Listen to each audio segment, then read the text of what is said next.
What's up, everyone? It's Cannan, and welcome finally back to RWBY Alternate Realities. This is part 12 of What If Yang Was a Saiyan. Honestly, I don't know how long this one's going to be because of this cough. I really don't want it to interrupt me a whole lot.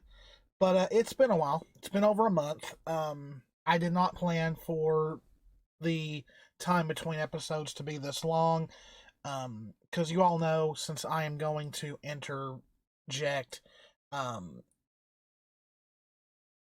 Team BRIR into the story, I wanted to wait until after I played and beat RWBY to learn a little bit more about them. We didn't learn a whole lot. They were not in the game a whole lot. But then after RWBY and after my review of the game, just, the holidays happened, work picked up, me and Jess both got sick, that we're still both kind of recovering from. This was supposed to go up Monday, but Sunday night, I don't know what happened. My stomach just started killing me. I think it's something I ate. It went into today. I was actually an hour late from work because I just couldn't get out of bed. But eventually it went away thanks to some Tums and stuff like that. So I had to do a little bit of, I had to re-listen to the last episode to make sure I remembered what I had talked about. Because, almost 2 months, that's a lot of time. And I really hadn't sat down and thought a lot about progressing the story because so much has been going on. Now, we are going to take a little detour from the rest of Volume 8. This is going to be like a little, if this was an anime, it could have been a TV special or a movie or something like that. It's not really going to progress the plot of the overall plot. It's just kind of a little event that happens. Once I get into the area of when Volume 8 ends, I originally had the plan to come up with my own story and just go from there. But I think I've decided that once we get to a certain part, the series will be put on hiatus for a little bit. And that's mostly because I want to see Volume 9. I want to see what happens in it, and then we'll continue from there. Hopefully the wait between Volume 9 and Volume 10, whenever Volume 10 gets announced, will not be as long as this one. Alright. So last time, a building owned by the Shani Dust Company had been attacked. It had a lot of dust into it, so it was a really bad explosion. A lot of people were killed. Yang had went to investigate, and she could tell that it was not from a bomb or anything like that. It wasn't a dust accident. She could tell that an energy blast had been used to do it. And she knew it wasn't Cinder. She didn't sense any kind of power when it happened. So that can mean only one thing. More androids, because androids do not put out energy signals. They are kind of organic, but they're not considered organic enough to put out energy. They have like unlimited amounts of energy.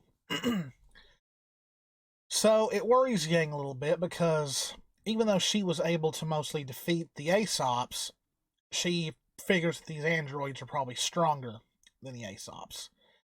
If there's more than one. Who knows? This could have been just one. It could be some kind of android super weapon. So Yang starts to peruse around, and even though she's not the investigative type, she has a pretty good go of it.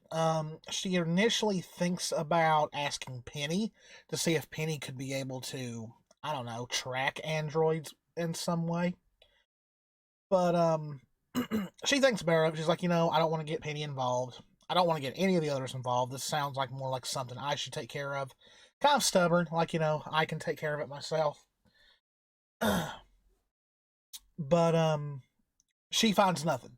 Nothing at all. What she doesn't know is that 4 figures are watching her. So, a few days go by, and Winter calls Yang up to Atlas and asks her to investigate some Grim attacks in a nearby village. Yang agrees. Even though this takes her away from her training, it's at least something to do. It's training also, but it's not as effective as the gravity training. Training in the outside world. But she agrees to do it, flies to the village, and there are some Grim, of course. She quickly wipes them out. But something is off. The village has people in it, but as much as Yang can tell, there's not enough people really in this village to have amassed so much negative energy that this many Grim would have been around. But her thoughts are quickly interrupted when a bigger pack of Grim show up. And that's when Yang notices something out of the corner of her eye. And so, while attacking the Grim, she also decides to put her attention on what she saw. And it is this little ball-like machine that is putting out some kind of energy that seems to be attracting the Grim. So Yang quickly decides to destroy it. She hits it with one little back blast. It blows up. She quickly defeats the Grim that are in town. No more Grims show up. So, even though Yang, as a Saiyan, is not the smartest person in the world, she quickly does put together that the Grim attack had something to do with this little ball. Now, of course, yes, it is the things that were used in Arafel, the ones that I said that look like Pokeballs. And so she takes it to Pietro, just like in the game. He looks at it, and he's not too sure of it. He does say that it seemed to have some kind of residue or whatever from whatever energy that was inside of it. But he quickly deduces that if it was attracting Grim, it's got to be related to negative emotions somehow. Which Yang wonders, could someone have a semblance that could extract emotions? And Pietro's not sure. And so Yang leaves the device with him to see what he can get more of it. And while she's deep in thought, she doesn't realize that Blake is trying to get her attention. Now, Yang's not seen Blake in a few days because Blake has been all over Mantle and up in Atlas helping the Faunus. But she quickly snaps out of it, and Blake asks her out on a date. Says, hey, it's been a while since we've went on one. Could we, go get something to eat or something? Of course, just mentioning food gets Yang's attention, and Yang agrees. So, later that night, Blake and Yang go on a dinner date. Now, of course, Blake wears this nice black dress. Yang just wears what she normally wears. And, they're having a nice dinner. Yang is stuffing her face. Blake is eating normally. Blake's gotten used to how Yang eats at this point. But, the conversation starts getting a little serious, Blake asks her, what would you think maybe about settling down one day? And Yang's like, huh? Which kind of worries Blake at first. But Yang assures her, hey, don't worry, I am serious about us, but don't you think things are a little wild right now to be thinking about, getting married and stuff like that? And Blake says, well, yeah, but it really, she was just making conversation, kind of seeing where their relationship could go. And Yang just pretty much blurts out, heck, I'd marry you tomorrow if I could, but let's wait until things calm down. They share a little romantic look between each other, and then the entire place starts shaking. Next thing you know, the restaurant that they are in is engulfed in a huge wall of flames. Yang is, of course, able to get Blake out, and she is able to get a few people out, but sadly she can't save everybody all at once. Yang takes to the air so she can get a good look over everything. And, at first it's thought maybe it was an accident, maybe like a gas leak or a dust leak or whatever they would have at this point. But something about it just doesn't rub Yang the right way. Like, this doesn't seem like an accident. What's going on here? And luckily, Yang spots someone walking away, acting suspicious. And Yang's like, never seen her around anywhere. And so Yang decides to follow them. Now, at first, Yang seemed like Yang tells Blake, "Hey, get the others here. People need help, but I've got to go do something." Which, of course, Blake is like, "Yang, wait," but Yang just flies off. Yang keeps her distance from this individual, but what she doesn't know is, of course, this individual knows that she is following her.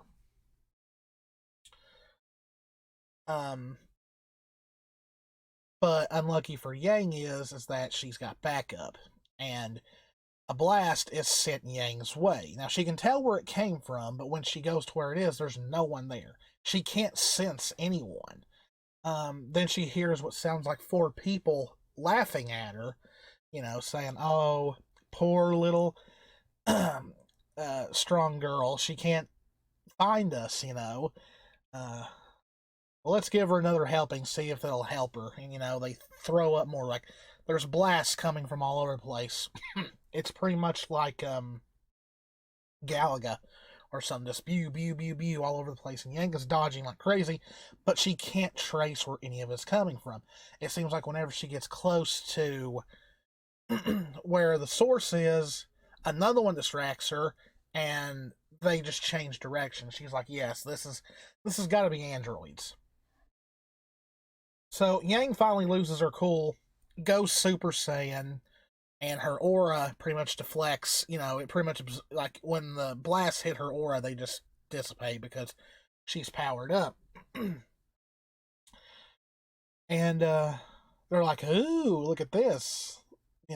She can change her hair, and stuff like that." And one of them cockingly says, "Psh, that's not special. I can do that too." They're like, "Well, you got close, girl, but not this time." And just like that, they disappear. Yang's angry. Very, very angry, because she feels like this is the second attack that's happened on her watch, and they got away again. So a few days go by, no more attacks happen, but Yang's in a pretty foul mood.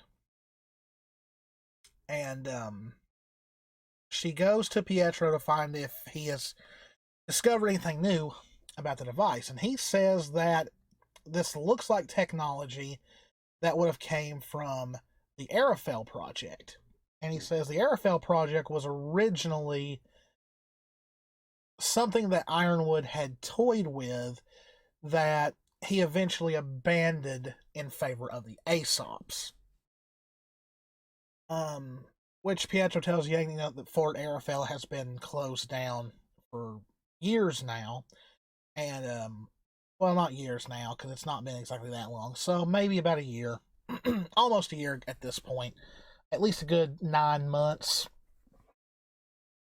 And, because it was already closed down by the time RWBY and all them arrived. So, Yang's intrigued. She wants to go investigate, but Pietro tells her there's literally no way in. Unless she blasted her way in, but apparently Winter would like to hold on to it because she wants to find a way in to see what it holds that could help Atlas. So Yang's like, "Fine, I won't go destroy the place." Eventually she gets call once again that there's a big Grim attack in a village. Once again, Yang goes and takes care of the Grim, finds another one of those strange devices. Yang destroys it once again, picks it up, looks at it, and the little glow of it finally goes away. And a voice comes from behind her, "Man, you really know how to ruin a party." And she turns around, and there is a huntress standing there. Like darkish, like almost reddish like hair that's in dreadlocks and twin tails. I believe her hair was like a reddish tint to it. um, and she has what looks like a weapon on her arm that looks like a flamethrower. She's got sunglasses. Very attractive woman. And Yang's like, "Who are you?" And all of a sudden, the huntress points her weapon, which Yang quickly learns is actually completely attached to her arm, and her hair turns red, her eyes go red, and the tips of her hair become like glow yet gold, and she shoots an entire inferno of flames at Yang, which Yang quickly dodges. And Yang's like, "Whoa, what's up with this? Why are you attacking me all of a sudden? I didn't cause this, so chill out." And she just chuckles and says, "I know you didn't. I did." Yang's eyes widen. She's like, "You?" He's like, "Well, what about me?" And Yang tries to censor, and he can't feel nothing. She can't feel nothing from her. She goes, "I get it. You're an android, aren't you?" And she goes, "Ding ding. It's about time you figured it out. Too bad you're not a natural blonde, and I'd call you Blondie," which pisses Yang off. Is, why are you doing this? Why are you causing grim attacks? Why are you destroying places and killing people? She goes, "Why not? Atlas threw us away. Why shouldn't we? Plus, it's part of our programming." She's like, "Programming?" And she remembers hearing that about the Aesops, and she's like, "Okay, who programmed you?" It's like, like I'm going to tell you. What I will tell you, now, remember, I don't think this member of Team BRIR's name was actually spoken in the game. Now, the other members of Team BRIR, their names are pretty easy, Bianca, Ivy. This one, if I butcher it, I'm sorry. But this member is, of course, Roane, I believe. When I was playing the game, I noticed that when she used her semblance, which is called Inferno, her hair changed. And I was like, "Oh, I can use that." And like, I think she was not Yang's counterpart in the game, the girl with the drill arms were, but I decided to make this girl not the leader of Team BRIR, because that still needs to be Bianca, but she's going to kind of become Yang's foil in all this, just because of the similar ability to raise their power and their hair change color and stuff like that. So yeah, she introduces herself, and says that she was programmed, along with her friends, to kill Yang. And Yang's like, "Oh boy, I've not heard that in a while. So let me guess, what's made you?" And she says, "Didn't make, improved." And Yang's like, "Oh great, you let a crazy old doctor experiment on you and turn you into this." He was like, beats freezing to death out here while everyone in Atlas keeps warm." And she quickly attacks Yang, which at this point Yang is in her base form. Now remember, Yang has been training for a good long while. She not only has the power of Super Saiyan, she has Grade 2, or Ascended Super Saiyan in the dub, and she also has Grade 3, or Ultra Super Saiyan in the dub. Or, well, really, it was never called that in the dub. That's just what the fans call it. I think it's a cool name, so. And, Yang has been training to stay in Super Saiyan as long as she can, but she has her off days where she doesn't transform into it and stay that way. But Yang has doubled her power since the fight with the Aesops and Tyrion and all that stuff.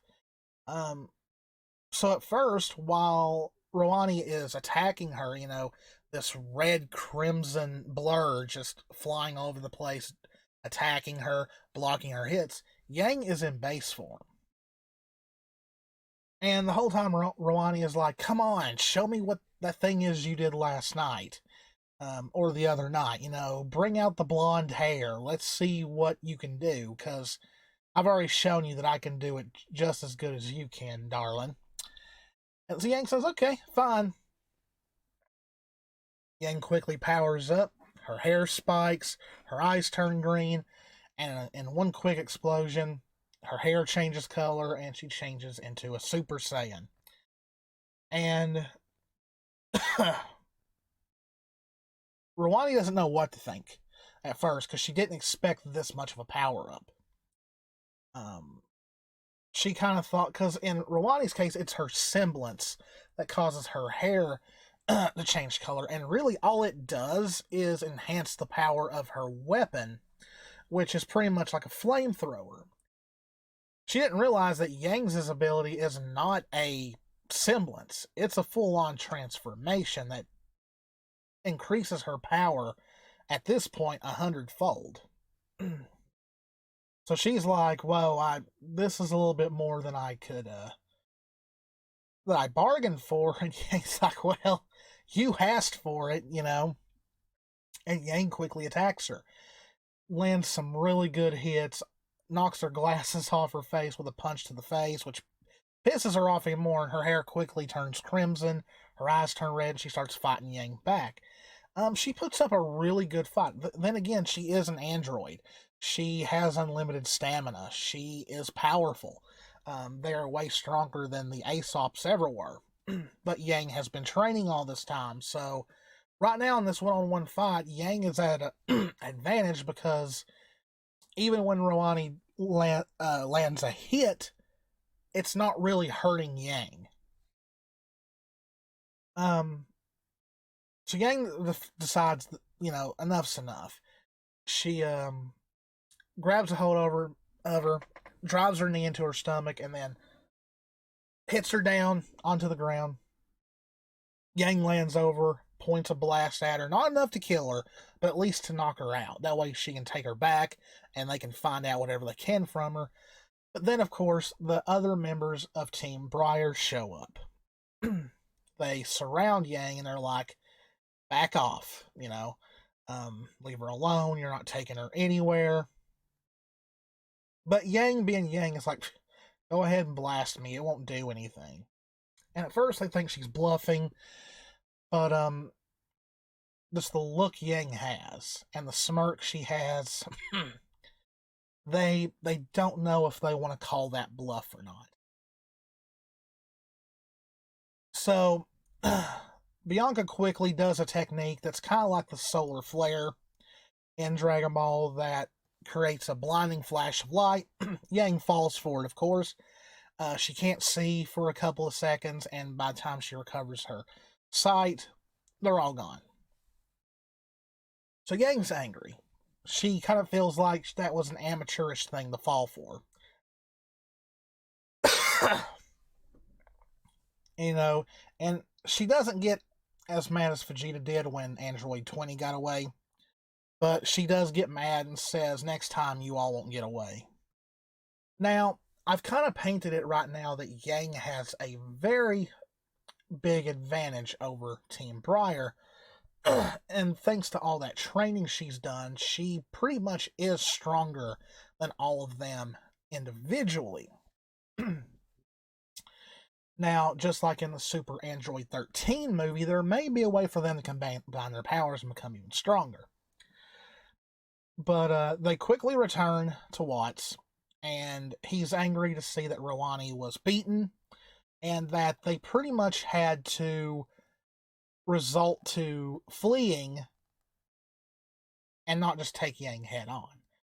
And they're like, she's too strong, she would have destroyed us, and all that. And so in his anger, Watts uses a remote that he has to deactivate all of them, and he decides he is going to reprogram them, make them deadlier, make them more bloodthirsty, to the point to where they would rather die than run away from a fight.